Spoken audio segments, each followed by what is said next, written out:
আসসালামু আলাইকুম, সবাইকে স্বাগতম সৌদ শরীফের ইউটিউব চ্যানেলে। আজকে এসি মিলান ভার্সেস এস রোমার কোপা ইতালিয়া 2024-25 এর কোয়ার্টার ফাইনালে খেলার অ্যানালাইসিস নিয়ে আপনাদের সামনে ভিডিওটা তৈরি করছি। ম্যাচ অ্যানালাইসিস এবং ট্যাকটিক্যাল অ্যানালাইসিস পুরোটাই করব। তবে তার আগে একটুখানি বলে নেই, এবারে কিন্তু ইন্টার মিলানকে দ্বিতীয় দল হিসেবে ফিওরেন্টিনা কিন্তু হারিয়ে দিয়েছে, শুধু হারায় নাই, 3-0 গোলে উড়িয়ে দিয়েছে। প্রথম ইতালিয়ান দলটি ছিল এসি মিলান, যে ইন্টার মিলানের কাছে 1-0 গোলে পিছিয়ে পড়ে তারপর 2-1 গোলে জিতে যায়। এবং সেই ম্যাচে আসলে কোচ ছিল পাওলো ফনসেকা, যে এখন আর এসি মিলানের সাথে নাই। তারই দেশীয় মানে পর্তুগালের সার্গিও কনসেকাও এসি মিলানের বর্তমান কোচ, এবং তার আন্ডারে এস রোমা বিপক্ষে কিন্তু এই মৌসুমের সবচেয়ে সেরা খেলাটা দেখিয়েছে এসি মিলান। এবং টেকটিক্যালি ইট ওয়াজ আ জিনিয়াস ম্যাচ, মোর ডমিনেটিং। এই মৌসুমে যতগুলা খেলা এখন পর্যন্ত এসি মিলান খেলেছে ম্যাক্সিমামই আসলে কাউন্টার অ্যাটাকিং সিস্টেমে খেলেছিল। তো গতকালকের খেলা এএস রোমার বিপক্ষে একবার পজিশন বেসড ফুটবল খেলেছে, দেন কাউন্টার অ্যাটাক সিস্টেম, দেন আবার পজিশন বেসড এন্ড গ্যাগেন প্রেস, যেটা আমরা বলি জার্মানিতে, সেই ফুটবলটা কিন্তু কিছুটা হলেও খেলেছে। তো আমরা আলোচনাতে সরাসরি চলে যাই এসি মিলান ভার্সেস এএস রোমার ম্যাচ অ্যানালাইসিস। তো প্রথমে আমরা যেটা আলোচনা করবো সেটা হচ্ছে স্টার্টিং লাইন আপ। তো স্টার্টিং লাইন আপে আনডিসপিউটেড স্টার্টার মাইক মাইগনান গোল রক্ষক হিসেবে স্টার্ট করেছে। সে সুইপার হিসেবেও খেলেছে গতকালকের খেলায়, এবং লাস্ট ম্যান ডিফেন্স হিসেবেও সে কিন্তু খেলেছে। তো দুইজন সেন্ট্রাল ডিফেন্ডার হিসেবে চুজ করেছিল ফিকায় তোমরি এবং পাভলোভিচ। তো এই দুইজনকে কেন চুজ করেছে, এটার পিছে কারণ হচ্ছে দুজনই যাতে ফুল ব্যাককেও কনভার্ট করতে পারে এবং বল প্লেইং ডিফেন্ডার হিসেবে, সেন্ট্রাল ডিফেন্ডার হিসেবে অ্যাটাককে সাপোর্ট দিতে পারে এবং লাস্ট ম্যান ডিফেন্স হিসেবে কাজ করতে পারে। দুইজনের মধ্যে তোমরি যেহেতু ফাস্টার, তাই সে লাস্ট ম্যান ডিফেন্ডার হিসেবে কাজ করেছে, এবং Pavlovich more of A ball playing defender হিসেবে কাজ করেছে। রাইট ব্যাক হিসেবে কাইল ওয়াকার নতুন সাইনিং এসি মিলানে সে কাজ করেছে, এবং সে গ্রেট লিডারশিপ স্কিলটা দেখিয়েছে গতকালকে। এবং পজিশন এবং ডিফেন্স লাইনকে এক করে রাখার জন্য সে আসলেই গুরুত্বপূর্ণ, এবং টেকটিক্যাল সুইচ করার সময় সে কিন্তু আসলেই গুরুত্বপূর্ণ ভূমিকা পালন করেছে। আর লেফট ব্যাক হিসেবে তো আনডিসপিউটেড স্টার্টার থিও হার্নান্ডেজ অনেকদিন ধরে ফর্মলেস ছিল। গতকালকে খেলা কিন্তু সে পারফেক্ট ফর্মে ফিরেছে, কারণ কি সে পারফেক্টলি কোচের নির্দেশগুলো পালন করতে পেরেছে, এবং কোচ তার খেলার উপর ভিত্তি করে কিন্তু ফরমেশনটা কিছুটা সাজিয়েছে। চলে আসি মিডফিল্ডে, তিনজন মিডফিল্ডে খেলিয়েছে, মুসা, ফোফানা এবং রেইন্ডার্স। তো 22 বছরের মুসা কিন্তু এই ফরমেশনের সবচেয়ে গুরুত্বপূর্ণ একজন খেলোয়াড়, এবং ফনসেকার আন্ডারে কেন জানি মনে হচ্ছে সেই আসলে নিউক্লিয়াস হিসেবে থাকবে। হ্যাঁ, ফনসেকার আন্ডারে রেইন্ডার্স ছিল খুবই গুরুত্বপূর্ণ খেলোয়াড়, কিন্তু আমার কাছে মনে হচ্ছে ফনসেকার আন্ডারে মুসা যথেষ্ট ভালো করবে। এবং মুসা কিন্তু ট্যাকটিক্যালি বারবার সুইচ হয়েছে, সে কিন্তু কালকের খেলায় সেন্ট্রাল মিডফিল্ডার হিসেবে তো খেলেছেই, আবার প্রয়োজনে রাইট মিডফিল্ডার হিসেবে খেলেছে, রাইট ব্যাক হিসেবে খেলেছে, রাইট উইঙ্গার হিসেবে খেলেছে, এবং অকেশনালি সে কিন্তু কাউন্টার অ্যাটাকে সেকেন্ড স্ট্রাইকার হিসেবেও কিছু মুহূর্ত পাস করেছে।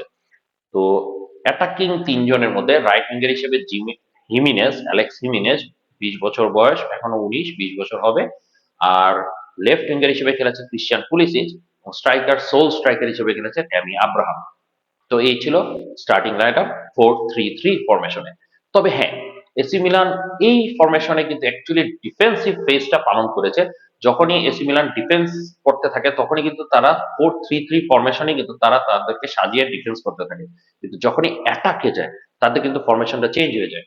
সেটা ট্রেডিশনাল কনসেকোয়ার 4-4-1-1 ফরমেশনে চলে যায়। এখানে কিভাবে সুইচ করে, সুইচটা ছিল খুবই চমৎকার। দেখেন, থিও হার্নান্দেজ লেফট ব্যাক হিসেবে ডিফেন্সিভ ফেজে থাকলেও যখন সে অ্যাটাকিং ফেজে যায় সে কিন্তু লেফট মিডফিল্ডার হিসেবে উঠে আসে, এবং পাভলোভিচ লেফট ব্যাক হিসেবে চলে যায়। সেন্টার ব্যাকে তোমরি সেন্টার ব্যাকে থেকে লেফট সাইডে শিফট করে, এবং কাইল ওয়াকার সুন্দর করে আস্তে করে সে কিন্তু সেন্টার ব্যাক হিসেবে আস্তে ধীরে খেলতে থাকে, এবং রাইট ব্যাকে মুসা চলে আসে। সামনে যদি যাই আমরা, সামনের দিকে মিডফিল্ড দুইজন পিভটাল রোল পালন করে, রেইন্ডার্স এবং ফোফানা দুইজনে আসলে পারফেক্ট মিডফিল্ডার হিসেবে কাজ করে। 4-3-3 ফরমেশন মানে ডিফেন্সিভ ফরমেশনও তারা একই সাথে থাকে, এবং অ্যাটাকিং ফরমেশনও তারা একই সাথে থাকে।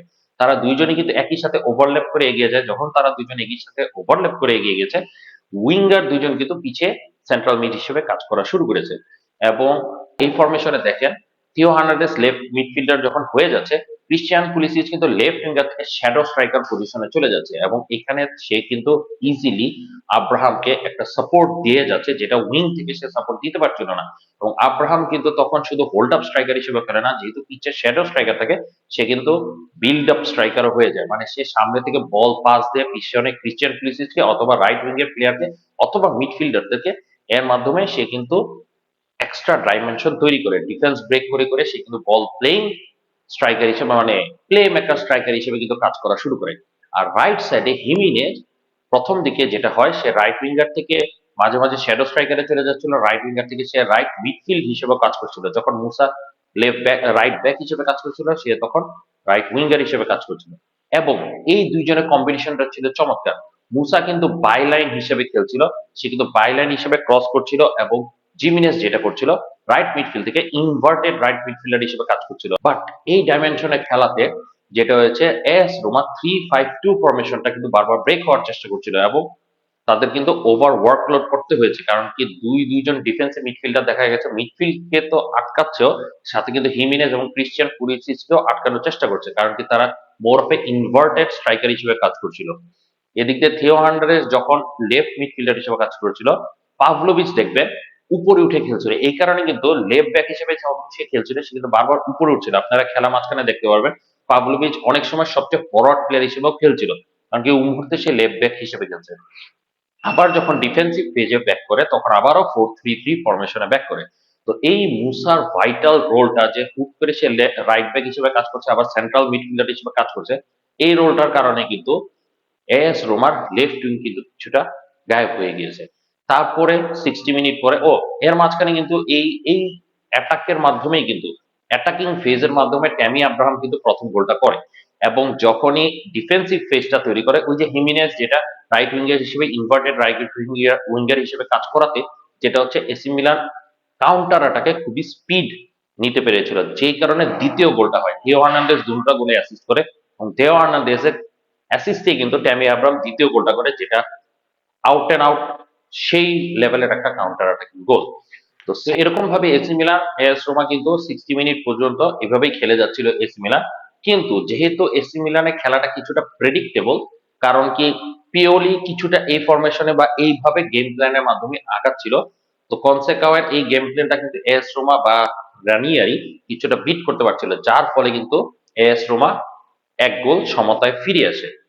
তার পরপরই কিন্তু কনসেকাও তার সাবস্টিটিউশন গুলো করে। সাবস্টিটিউশন করে, হ্যাঁ, ম্যাচের সবচেয়ে ভাইটাল প্লেয়ার ক্রিশ্চিয়ান পুলিসিচ এবং আব্রাহাম দুইজনকে কিন্তু তুলে নেয়, তাদের বদলে ইন্ট্রোডিউস করে সান্তিয়াগো জিমিনেস, নতুন নতুন স্ট্রাইকার এসি মিলান সাইন করেছে, মেক্সিকান স্ট্রাইকার, এবং ওয়াও ফেলিক্স। তো ফেলিক্স এই ম্যাচ খেলার আগ পর্যন্ত আমাদের সকল সকল এসি মিলান ফ্যানদের একটা কনফিউশন ছিল, এ হয়তোবা শাইন করতে পারে। এখন পর্যন্ত যেখানে গিয়েছে ফ্লপ গিয়েছে। ওয়েল, সে কিন্তু বেনফিকাতে থাকতে 79 নাম্বার জার্সি পরেছিল, এসি মিলানে এসে সেই 79 নাম্বার জার্সি পরেছে। তো আমাদেরই একজন অ্যাডমিন বলেছে, যেহেতু 79 নাম্বার জার্সি পরেছে, এইবারে সে কিন্তু ভালো করবে। অ্যাথলেটিকো মাদ্রিদে গিয়েছে, হ্যাঁ, দুইটা মৌসুম ভালো খেলেছে, কিন্তু থার্ড মৌসুমে গিয়ে ফ্লপ যাওয়ার ফলেও সে কিন্তু বার্সেলোনাতে সাইন হয়, সরি চেলসিতে সাইন হয়। ফ্লপ যায়, দেন বার্সেলোনাতে যায়, ফ্লপ যায়, আবার চেলসিতে আসে। মিক্সড খেলা খেলতেছিল, এমন সময় কিন্তু এসি মিলানে লোন হিসাবে আসে, এবং প্রথম ডেবিউ ম্যাচে কিন্তু হোয়া ফেলিক্স আমাদের হৃদয়টাকে জয় করে ফেলে। সে অসাধারণ একটা গোল করে, শুধু গোলটা না, ট্যাকটিক্যালি কিন্তু সে খুব ব্রিলিয়ান্ট কাজ করে। এবং তাই না, এই ম্যাচে অ্যাকচুয়ালি যদি ট্যামি আব্রাহাম দুইটা গোল না দিত, সেই কিন্তু ম্যান অফ দ্য ম্যাচ হতে পারতো। কারণ কি, সে 40 মিনিটসে যা খেলা দেখিয়েছে, আমার কাছে অন্তত মনে হয় যে wow, he is wow Felix. এবং সাবস্টিটিউশনে পরে যেটা হয়, অ্যালেক্স হিমিনেজ সে রাইট উইঙ্গার থেকে লেফট মিডফিল্ডে চলে যায়, এবং সান্তিয়াগো জিমিনেজ যে হচ্ছে স্ট্রাইকার, মেক্সিকান স্ট্রাইকার, সে কিন্তু সোল স্ট্রাইকার হিসেবে খেলা শুরু করে। তার পিছে এজ এ প্লে মেকার বলেন, অথবা শ্যাডো স্ট্রাইকার বলেন, অথবা ফ্রি রোল মিডফিল্ড বলেন, সেই হিসেবে ওয়াও ফেলিক্স খেলা শুরু করে। এবং ওয়াও ফেলিক্স যখন খেলা শুরু করে, সে ইচ্ছা করলে লেফট সাইডে শিফট করতে পারে, রাইট সাইডে শিফট করতে পারে, ওই যে বললাম ফ্রি রোল। এবং রাইট মিডফিল্ডার হিসেবে খেলা শুরু করে মুসা। দুইটা পিভটাল মিডফিল্ডার হিসেবে রেইন্ডার্স এবং ফোফানা থেকেই যায়। রাইট ব্যাক হিসেবে আবারও কাইল ওয়াকার ফিরে আসে, লেফট ব্যাক হিসেবে চলে আসে থিও হার্নান্দেজ, পাভলোভিচ এবং তোমরি সেন্ট্রালি খেলা শুরু করে। এখন এই ফরমেশনে যেটা কনসেকাওর আন্ডারে কনসেকাও যেই টাইপের খেলা চায়, সেই খেলাটা কিন্তু অ্যাপ্রোচ করতে পেরেছে। মুসা এতক্ষণ বাইলাইন খেলছিল, তো এখন মুসা কিন্তু ইনভার্টেড রাইট মিডফিল্ডার হিসেবে খেলা শুরু করে, এবং পিছন থেকে কাইল ওয়াকার কিন্তু তাকে সাপোর্ট দেয়, যেহেতু he is a faster defender. So সে এবং মুসা দুইজনে কিন্তু প্রচন্ড স্পিডের মাধ্যমে রোমার ব্রেক করতেছিল, রোমার লেফট উইংটাকে, এবং লেফট উইংটাকে বারবার ব্রেক করছিল, এবং বারবারই দেখা যাচ্ছে যে সেন্ট্রালি একটা মিডফিল্ডারের প্রয়োজন ছিল, যেই কারণে ওয়াও ফেলিক্স কিন্তু খুবই ভালো একটা রোল পালন করে। এবং লেফট সাইডে যেটা হয়, জিমিনেজ যাওয়াতে জিমিনেজও স্পিডি, থিও হার্নান্ডেজও স্পিডি, দেখা গেছে দুইটা বাই লাইন দিয়ে এস রোমা কিন্তু কিছুটা ডিভাস্টেটেড হয়ে যায় এবং এস রোমা বারবার পরাস্ত হচ্ছিল এই ট্যাকটিক্সের বিরুদ্ধে। সেন্ট্রাল মিডফিল্ডার যেটা বললাম যে সেন্ট্রাল মিডফিল্ড এই কারণে যেহেতু ফাস্টার উইঙ্গার দুজন উপরে উঠে যাচ্ছিল, তাই এসি মিলানে কিন্তু ডিফেন্স লাইনটা হাই হয়ে যাচ্ছিল এবং যেটা হচ্ছে সেন্ট্রাল মিডফিল্ডারটা আরো উপরের দিকে চলে যাচ্ছিল, যেই হিসাবে কিন্তু রোমার ডি বক্সের মধ্যে এসি মিলানের প্লেয়াররা কিন্তু প্রচুর পরিমাণ ঢোকার চান্স পাচ্ছিল এবং technically it was out class them. এবং অ্যালেক্স হিমিনেজ কিছুটা টায়ার্ড হয়ে যাচ্ছিল এবং সে যেহেতু স্টার্ট করছিল রাইট উইঙ্গার হিসেবে, এখন লেফট মিডফিল্ডে গিয়েছে আসলে একটু কনফিউশন রান নিচ্ছিল বারবার, তাই সে ইন্ট্রোডিউস করে রাফায়েল লিয়াও। এবং রাফায়েল লিয়াও আসাতে যেহেতু শ্যাডো স্ট্রাইকার হিসেবে খেলছিল ওয়াও ফেলিক্স, রাফায়েল লিয়াও কিন্তু কিছুটা ফ্রি হয়ে যায়। কারণ কি কোনে রোমার যে ডিফেন্স মিডফিল্ডার এতক্ষণ ওয়াও ফেলিক্সকে শুধু গার্ড দিচ্ছিল, এখন যেহেতু রাফায়েল লিয়াও চলে আসছে, সে কিন্তু দুই পর্তুগিজকেই গার্ড দেওয়া শুরু করে এবং এই গার্ড দেওয়ার ফলে যেটা হয়, রাফায়েল লিয়াওকে গার্ড দিতে গিয়ে ওয়াও ফেলিক্স কিন্তু ফ্রি হয়ে যায়। ওয়াও ফেলিক্স ফ্রি হয়ে যাওয়াতে জিমিনেস কিছুটা পিছিয়ে এসে সে কিন্তু সে পাসটা দিতে পারে এবং ফ্রি রোলে ওয়াও ফেলিক্স সুন্দর মতো কাউন্টার অ্যাটাকে একটা গোল দিয়ে বসে। যেটা কাউন্টার অ্যাটাক বলবো নাকি অ্যাটাক বলবো, এটা আপনারা ডিসিশন দিবেন, কারণ কি এটা বিল্ড আপ প্রসেসের সময় কিন্তু কাউন্টারটা করেছে। সো অফসাইড ট্র্যাপটা ব্রেক করাটা খুব জরুরি ছিল এবং রাফায়েল লিওর ইন্ট্রোডাকশনের ফলেই কিন্তু হুট করে অফসাইড ট্র্যাপটা ব্রেক করে ফেলে। তারপর চলে আসি যে ওয়াও ফেলিক্সের সেই রোলটা। ওয়াও ফেলিক্স যেহেতু ফ্রি রোলে ছিল, রাফায়েল লিও যেহেতু লেফট সাইডে বারবার শিফট হচ্ছিল, ওয়াও ফেলিক্স ইজিলি তার সাথে 1-2-1 করছিল এবং থিও হার্নান্ডেজ প্রচন্ড স্পিড থাকার ফলে থিও হার্নান্ডেজের সাথেও কিন্তু সে বারবার 1-2-1 করছিল, যেই কারণে কিন্তু ওয়াও ফেলিক্সের মোর টাচ দেন জিমিনেজ। তবে জিমিনেজের কথা বলবো, he is a great striker.